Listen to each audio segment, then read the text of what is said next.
Hello YouTube, my name is Isabel and welcome back to my channel. Today I'm going to be doing my October wrap-up. Now October was a pretty crappy month for me personally and I was incredibly busy, so I didn't get to read as much as I want. I read 4 books. At one point in time I had thought I read another book, but I literally just made that up in my head, so that's great. But I read 4 books, 2 of them were 5-star reads, and I'm going to tell you about them. The first book I read was my most anticipated release of the year, and it is none other than Muse of Nightmares by Laini Taylor. Muse of Nightmares is the sequel and finale to the Strange the Dreamer duology. If you're familiar at all with me and my channel, you know that I love Strange the Dreamer, but you should also know that I don't really believe that you should go into Strange the Dreamer knowing really anything other than it's high fantasy and it's incredibly unique and wonderfully written. However, when I was reading this, I wasn't in the best headspace and it took me a lot longer than I wanted, so I'm definitely planning on rereading this and probably rereading it this month so I can solidify my thoughts and come to you with a great big spoilery discussion like I did with Strange the Dreamer. But it went in directions that I didn't expect. She expands her world even further, and the characters and their growth is wonderful, and it was infused with a lot of hope, which I think is something that I really could use at this point in time. It was wonderful. I loved it. I was very satisfied with this conclusion, and I hope she continues to write more in this world because I love it. The next book I read on audio, and it was also a finale, and it was The Raven King by Maggie Stiefvater. This is the 4th and final book in the Raven Cycle Quartet. It is quite popular here on BookTube, and kind of the very base of the story follows this girl and these group of boys attempting to find this dead Welsh king. The story as a whole is incredibly atmospheric and very well written, and for this one in particular, I was a little disappointed in the finale.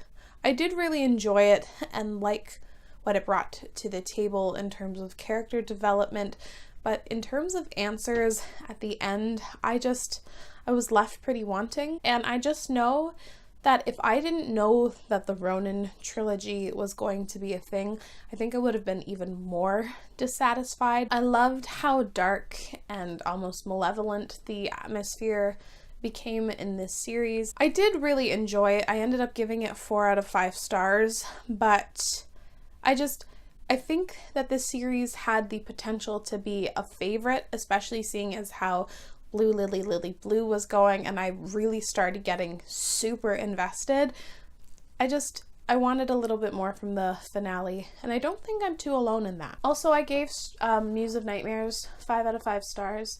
Probably forgot to mention that, but you could tell, right? The next book I expected to like, but not love as much as I did, and it is Station 11 by Emily St. John Mandel. This is a little bit of an older release. I believe it was released like 2013, 2014, and basically everyone and their mother seems to have read this story. This is a post-apocalyptic novel about this theater troupe. It travels from settlement to settlement performing Shakespeare plays, but it really is so much more than that. This story plays a lot with time, and it flips back and forth. Apocalypse starts happening and then also 20 years in the future, and it's told in a very interesting way and kind of ties everything together. I really loved the atmosphere and mood of this story. I found it to be incredibly melancholic and mournful and wistful, but not depressing. As scary as certain times can be, how frightening this story could be, it wasn't this terribly bleak, awful thing. This is a very quiet and meandering type of story. It's very slice of life, and it's not this big epic thing, but I know that it's definitely found its audience, and it's most definitely one that is worth reading. This was a wonderful, wonderful story. And I also read it on audio, and it was also really great on audio as well. I keep forgetting to give star ratings. I gave this one also 5 out of 5 stars. The final book that I read was The Wicked Deep by Shay Earnshaw. This is about a seaside town that 200 years prior actually accused and drowned these 3 women who were accused of witchcraft. Now, every year since their drowning, they come back and inhabit the bodies of 3 girls and then drown as many boys that they possibly can in this like 3-week period. I think going into this, my expectations were a little bit different than what was delivered. When this book was discussed, I interpreted it to be this really witchy and incredibly like creepy, sinister type story.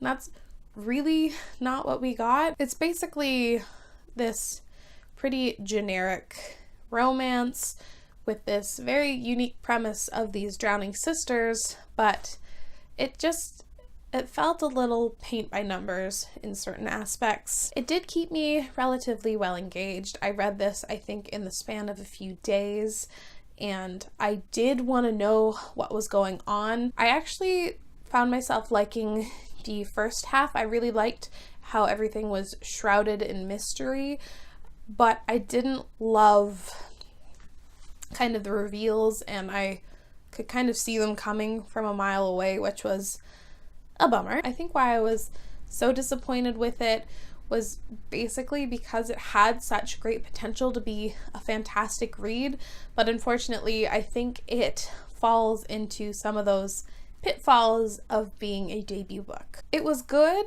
I think it was great as a Halloween read. So these are the 4 books that I read in October.